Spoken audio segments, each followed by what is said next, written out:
A new recall effort being made against Republican State Representative Mark Finchem, who represents much of Pinal County and Oro Valley.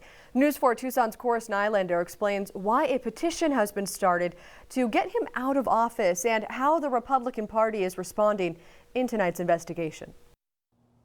Well, after a Democrat-led ethics complaint failed to hold up in the state's ethics committee in February, a political group is now asking for signatures on a recall petition wanting voters to decide if he should stay in office. The date, January 6th, a violent siege on our nation's capital. The event shocking the nation. In the aftermath, a series of arrests, many of the insurrectionists from Arizona. The anger largely tied to the Stop the Steal movement, a belief that voter fraud stole the 2020 presidential election. Arizona State Representative Mark Finchem voiced support for that movement on multiple occasions. He is not promoting or upholding democracy with his actions. State Democrats filed an ethics complaint against Finchem in February. It failed to move forward. In response, Finchem filed an ethics complaint against just about all Democrats in the legislature. His efforts also failed. Bonnie Heidler is the chairwoman for Pima County Democrats.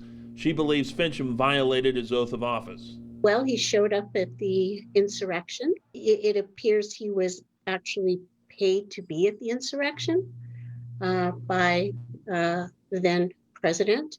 So there are some reasons why he should be removed. A political watchdog group called Campaign for Accountability is asking the Secretary of State to investigate Finchem for allegedly accepting more than $6,000 in December 2020 from former President Trump for recount legal consulting. The group says he never listed the payment in his financial disclosures. There's no evidence tying the payment to the insurrection. Finchem has said he was in D.C. at the time but did not participate in the violence.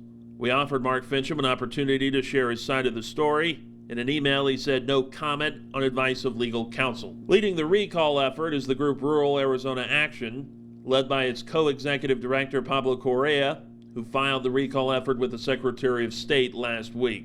We talked with folks on the ground, see what they wanted to do about it. We know that we had just come out of an election season, and we do, believe in voters having we have the right and freedom to choose our elected officials, and he was chosen by the voters.